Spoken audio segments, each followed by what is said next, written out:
So guys Pakistan is out of Asia cup. Sri Lanka से पाकिस्तान जो है वो हार गया। काफी क्लोज मैच था। पहली दफा होना था अगर होता India versus Pakistan Asia cup के अंदर फाइनल के अंदर बड़ा मैच होता। बट बात सीधी सी है कि पाकिस्तान डिजर्व नहीं करती थी, श्रीलंका डिजर्व करती थी। अगर अब throughout the Asia cup देखिए, ऑब्वियसली इंडिया तो डिजर्व करती है, ठीक है। They were absolutely brilliant, but Sri Lanka has also been brilliant, right. India के अगेंस्ट बहुत क्लोज मैच, बहुत अच्छा मैच खेले भाई। उस इंडिया की बैटिंग लाइनअप को 215-16 के ऊपर रिस्ट्रिक्ट करना, ठीक है, फिर क्लोज जाना, मैच को उस पिच के ऊपर लेके जाना, it was a good effort. Pakistan के और बांग्लादेश के against they were convincing, right. Pakistan के अगेंस्ट बहुत पूरी तरीके से कंट्रोल में थे। चाहे चाहे वो आप पहले उनकी बॉलिंग की बात कर ले, वो एंड के ऊपर उन्होंने थोड़े रन करा दिया, पिच भी सीधी हो गई थी। और बैटिंग के अंदर तो वो थ्रू आउट कंट्रोल के अंदर थे। एंड के अंदर वो अच्छा शाइन ने कवर कर दिया और फिर जमान ने भी आखिरी, वरना 12 बॉलों पे 12 तो मैच ऑफ था, ठीक है। वो अच्छे 2 ओवर निकल आए सही टाइम के ऊपर, तो मैच जो है वो क्लोज पहुंच गया। वरना इट वो Sri Lanka all over full control, और वो पूरी तरह से डिजर्व करते हैं श्रीलंका एशिया कप के फाइनल में जाना। तो ये तो बात क्लियर है, ठीक है। इसके अंदर तो कोई शक नहीं होना चाहिए किसी को कि बिल्कुल भी, मतलब आई वाज लाइक कि यार नहीं, पाकिस्तान को जाना ही नहीं चाहिए भाई फाइनल के अंदर। डिजर्व ही नहीं करते यार इतना गंदा खेल के। क्या है यार ये 2022 के वर्ल्ड कप के अंदर फिर सेमीफाइनल फाइनल में पहुंच जाए, ठीक है, जब अच्छी क्रिकेट खेले ही नहीं है। तो पाकिस्तान ने अच्छी क्रिकेट खेली नहीं है, ठीक है। अब उसकी रीजंस बता कर लेते हैं। सबसे पहले तो यार कैप्टेंसी के ऊपर मैं बात करना चाहता हूँ। परफॉर्मेंस के ऊपर तो बात करते करते हैं, लेकिन कैप्टेंसी के ऊपर सबसे पहले बात करते हैं। सबसे पहले तो यार बहुत अच्छा खेले कौशल मेंडिस, बहुत अच्छा खेले यहाँ पे, बहुत अच्छी। और जितने भी बैट्समैन आए वो आराम से फ्लो के अंदर खेलते रहे, कोई प्रॉब्लम ही नहीं थी उनको, ठीक है। तो उनका जो क्रेडिट था बॉलिंग का और बैटिंग का, वो जो है वो श्रीलंका के पास है। अब पाकिस्तान की बात कर लेते हैं भाई। पाकिस्तान कैप्टेंसी में 5 वीडियोस बना चुका हूँ। 3 अफगानिस्तान के मैच की और 5-6 होंगी, और जितने भी एशिया कप के मैच थे उनकी सारी वीडियो। इंडिया पाकिस्तान का मैं आपको एक ही बात कह रहा हूँ कि बाबर आजम एक अच्छे कैप्टन नहीं है। वो गेम को रीड अच्छा करते ही नहीं है, ठीक है। अब लोग इस बात को ये ना समझें कि बाबर आजम को कैप्टनसी से हटा दो। उसकी रीजन ये है कि और कोई आपके पास ऑप्शन ही नहीं है। ना फखर जमान बन सकते हैं कैप्टन, ना इमामुल हक बन सकते हैं। रिजवान 100% ओडीआई के अंदर, हम अभी वो ये आप ये नहीं कह सकते कि वो बिल्कुल ही मतलब इररिप्लेसेबल है रिजवान। इफ्तिखार को कोई कैप्टन बनाने वाला नहीं है, ठीक है, ना उन्होंने बनना है। फिर बॉलर्स के अंदर सिर्फ एक शाहीन शाह अफरीदी है। शाहीन शाह अफरीदी से अपना एंगर मैनेजमेंट कंट्रोल होता नहीं है, ठीक है। वो भी मैं बात करता हूँ कि वो बॉलिंग के अंदर उनको वो कंप्लीटली लूजेस इट जब उनको मार पड़ती है। तो वो कैप्टनसी के अंदर क्या करेंगे? तो प्रॉब्लम यह है कि पास ऑप्शन कोई नहीं है। पहली बात तो मैं ये क्लियर कर दूं। अब कैप्टनसी के ऊपर दोबारा आ जाते हैं। बाबर आजम इतनी दफा एक्सपोज हो चुके हैं, इतनी दफा एक्सपोज हो चुके हैं। कभी वो नसीम शाह का एक ओवर रह जाता है। आज आप देखें, ठीक है, इफ्तिखार से उन्होंने 8 ओवर कराए, 7 ओवर कराए उन्होंने नवाज से, जो सबसे ज्यादा इकोनॉमिकल थे, ठीक है। उसके बाद जमान से उन्होंने, जमान खान से 6 ओवर कराए। जमान खान आपके फ्रंट लाइन बॉलर है, नवाज भी आपके फ्रंट लाइन बॉलर है। और शदाब खान, जिनको मार पे मार पड़ रही थी, जिनकी बॉल ही ठीक नहीं गिर रही थी, हर ओवर के अंदर चौका खा रहे थे, उनसे उन्होंने पूरे ओवर करवाए। ब्लंडर के ऊपर ब्लंडर बाबर आजम और इस मैनेजमेंट ने मारे हैं, ठीक है। आप मुझे एक बात बता दें, ठीक है, फहीम अशरफ जो कि आपके वर्ल्ड कप के स्क्वाड में ही नहीं है, ठीक है, वो कैसे वसीम जूनियर से ऊपर कैसे वो खेल गए? पिछले 1.5 साल से आप मोहम्मद वसीम को खिला रहे हैं, ठीक है, वसीम जूनियर को आप खिला रहे हैं, और उसका रिकॉर्ड भी अच्छा है। मैं तो इन ये जो रेलू कट्टे होते हैं ना, ना पूरे बॉलर होते हैं वसीम जैसे, फहीम जैसे, ना बैट्समैन होते हैं पूरे, मैं इनके तो हक में नहीं हूं। जैसे मैंने जमान खान का एक वीडियो के अंदर बोला था कि जमान खान को होना चाहिए आपका चौथा फास्ट बॉलर, ठीक है, उसके साथ आप एक ऑलराउंडर ले जाएं। लेकिन कोई प्लेयर इंजर्ड होता है तो जमान खान को खेलना चाहिए। वसीम जूनियर रिप्लेसमेंट या फहीम अशरफ, नसीम शाह, हारिस रऊफ की रिप्लेसमेंट नहीं है। जमान खान है, एहसान उल्लाह है, मोहम्मद हसनैन है, ये बॉलर्स हैं, ठीक है। तो ये सबसे पहला ब्लंडर है। फहीम अशरफ कहां यार, आप उस बंदे की एवरेज चेक कर लो, उसका ओडीआई और T20 रिकॉर्ड चेक कर लो, बैटिंग में भी और बॉलिंग में भी आपका दिमाग हिल जाएगा। और वो कहां पीछे से जो खेल भी नहीं रहे पिछले 1-1.5 साल में, आके एशिया कप ऑलमोस्ट पूरा खेल गए। आपने नवाज को एक मैच खिलाने के बाद कहा कि भाई तू फारा गया, उसको भी अब 1.5 साल से खिला रहे हैं कि ये हमारा स्पिनर है, ये हमारा स्पिनर है। अब यहाँ पे लोग कहेंगे कि यार नवाज की जगह इमाद वसीम को ले आओ, लेकिन लोगों को फिर ये मतलब ये फैंस को भी नहीं समझ लगती, रिएक्शन ये होके सबसे बड़ा जो अब इस टाइम पीआर टीम में एक्टिव हुई होगी ना, वो इमाद वसीम की हुई होगी। लोगों को समझ लग रही प्रॉब्लम क्या है ही नहीं, इमाद वसीम भी पूरे भाई, इमाद वसीम तो टी20 क्रिकेट में शुरू के 4 ओवर उसके ना निकले तो कैप्टन का सर दर्द बन जाता है कि मैं इसके ओवर कैसे कराऊं 4 पूरे, और लोग कह रहे हैं ओडीआई क्रिकेट के अंदर उसको होना चाहिए। ओ भाई हमको बॉलर चाहिए, बॉलर चाहिए, पूरा बॉलर जो थोड़ी बहुत बैटिंग कर सके, बॉलर चाहिए। जैसे इंडिया जडेजा को खिलाते हैं, वो पूरे 10 ओवर के बॉलर हैं, साथ बैटिंग भी कर लेते हैं।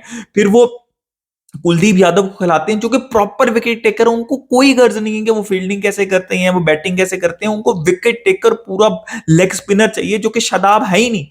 ठीक है, शादाब का आप ओडीआई रिकॉर्ड देखें ना और बड़ी टीम के अगेंस्ट परफॉर्मेंस देखें, आप हैरान रह जाएंगे। ठीक है, और शादाब खान खेल ही जा रहे हैं, खेल ही जा रहे हैं, एक आध वो बैटिंग में अच्छी परफॉर्मेंस देते हैं, जैसे उन्होंने टी20 वर्ल्ड कप में दी थी, भाई हीरो बन गए, और वो खेल ही जाते हैं, खेल ही जाते हैं। भाई ये कैप्टन और ये मैनेजमेंट, खासतौर पे कैप्टन, ये एक गैंग है। ठीक है, जैसे वो रोटी गैंग नहीं है, वो नाम भी रखा हुआ है इन्होंने। हसन अली पिट के एंड के ऊपर उसको टीम से बाहर निकाला, उससे पहले नहीं निकाला था। ठीक है, जब इस पॉइंट पे बात पहुंच जाती है ना कि यार अब तो भाई जलालत होगी अगर हम इनको टीम में अभी भी रखेंगे, पिट पिट के वो बंदा बाहर हुआ है टीम से। फखर जमान का भी पिट पिट के। अब आप एक और ब्लंडर बता देता हूँ, ये कैप्टनसी और मैनेजमेंट का।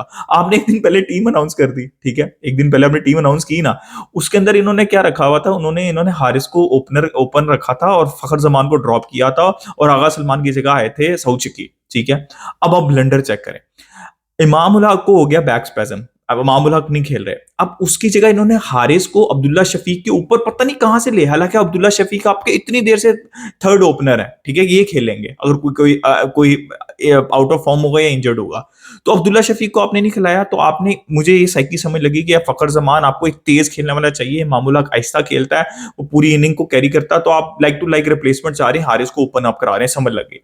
अब इमाम उल हक को हुई है बैक स्पैज्म, तो आपने क्या किया, जबरदस्ती, क्योंकि गैंग का हिस्सा है, फखर जमान को दोबारा मैच खिला दो। ओ भाई तुमने ड्रॉप क्यों किया था उसको? अगर like to like replacement Abdullah Shafique बनते, अब्दुल्ला शफीक आते और हारिस खेलते, ये दो प्लेयर ओपन करते, ठीक है, ये होती दो लाइक टू लाइक रिप्लेसमेंट, और नीचे आप साउथ शकील को रहने देते। आप साउथ शकील को आपने रगड़ दिया, और हारिस जो टुल्ला है पूरा, जो शुरू में अगर आपको अच्छा स्टार्ट दे दे तो दे दे, नहीं तो नीचे आपने उसको खिला दिया, आपने साउथ शकील को फिर नहीं खिलाया। और मैं आपको बताता हूं, ये जो भंड मारते हैं कैप्टन, ठीक है, ये बाइस्ड कैप्टन है। मेरी 5-6 वीडियोस पिछली उठा के देख ले, मैं पिट रहा हूं इस बात को, और आई थिंक सारी दुनिया को दिख रहा है ये कि इफ्तिखार आपका बेस्ट मिडिल ऑर्डर बैट्समैन है।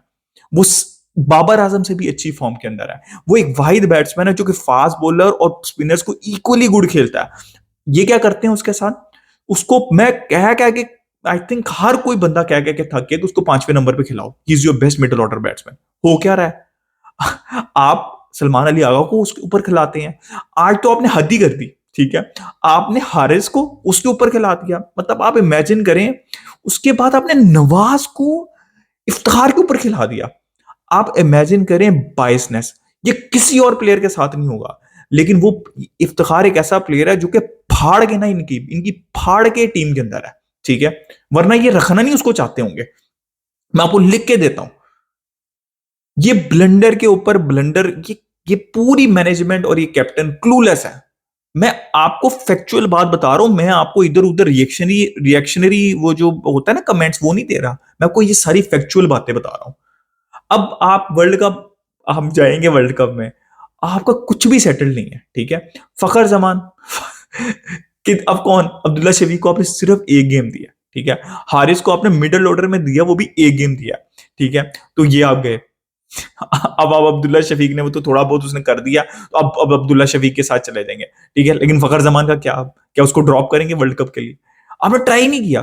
फिर आपने मिडिल ऑर्डर के अंदर सलमान अली आगा, आप उसको खिलाते रहे।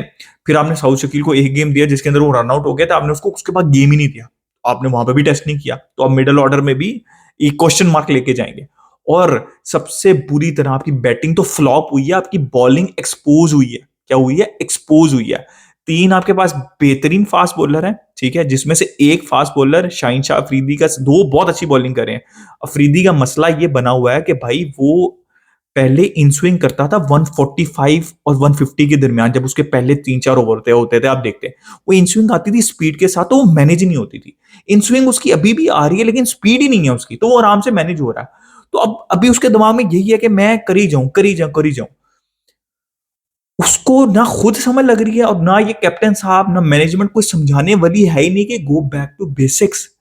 मत दिए जाओ हाफ वॉलीज, हाफ वॉलीज दिए जा रहा है भाई। बेसिक क्या है कि लेंथ को हिट करो, 2-3 बॉल बाहर लेके जाओ, एक सरप्राइज के तौर पे अंदर लेके आओ। प्रिडिक्टेबल होते जा रहे हो। ओ भाई वो चौके खाई जाता है, खाई जाता है। ना उससे इन स्विंग सही हो रही है, ठीक है, ना वो लेंथ के ऊपर बॉल कर रहा है, इतनी मार खा रहा है। लेकिन चलो मैंने मान लिया आपके 3 बॉलर हैं जो कि अभी भी कॉन्फिडेंस आपको देते हैं। उसके बाद चौथा, लोग को टेंशन होती है कि हमारा छठा बॉलर कौन होगा। आपकी सबसे बड़ी टेंशन है कि आपका चौथा और पांचवा बॉलर कौन है, आपके पास है ही नहीं। आपके पास चौथा पांचवा बॉलर है ही नहीं, फॉर्म में ही नहीं है। शदाब और नवाज फॉर्म में नहीं है और उनकी रिप्लेसमेंट भी कोई नहीं है। अब आपके पास रह दे के उसामा मीर है और बरार है जो कि प्रॉपर बॉलर है। लेकिन हम कहां पे जाएंगे, हम जाएंगे अमाद वसीम को ले आओ, बिकॉज पीआर बड़ी स्ट्रांग है। वो कोई चीज सॉल्व नहीं करने वाला आपकी। आपको बैटिंग नहीं चाहिए भाई, आपको बॉलर चाहिए, विकेट टेकर चाहिए, स्पिनर। इंडिया के अंदर वर्ल्ड कप है भाई, बाहर के मुल्क में वर्ल्ड कप नहीं है। आपको पूरे पूरे बॉलर चाहिए, स्पिन बॉलर चाहिए भाई। एब्सोल्युटली सीधी सी बात है। Pathetic captaincy, pathetic performance and totally deserve to be eliminated from Asia Cup. Best wishes to Indian and Sri Lankan team. I think ये बेहतर मैच होगा, वरना मैं आपको लिख के देता हूं, पाकिस्तान फाइनल में पहुंचती ना, वन साइडेड मैच होना था। नसीम शाह हारिस ने अवेलेबल नहीं होना था, यही आपकी थोड़ा बहुत स्ट्रॉन्ग सूट था, वो भी आपके पास नहीं, आपको पूरी तरह पिटना था। तो अच्छा है कि श्रीलंका और इंडिया का फाइनल होगा यहाँ पे। और बार बार मैं कह रहा हूँ, इस वीडियो को गौर से सुनना, सारी फैक्चुअल बातें हैं, कोई भी रिएक्शनरी बात नहीं है। बाबर फेल हुए हैं बहुत बुरी तरह से, और लेकिन अब आपके पास वर्ल्ड कप में जाते हुए और कोई ऑप्शन ही नहीं है, ये भी फैक्चुअल बात है। अपना ओपिनियन दें कमेंट में, लाइक करें, सब्सक्राइब करें। Till next time, it's a goodbye from me.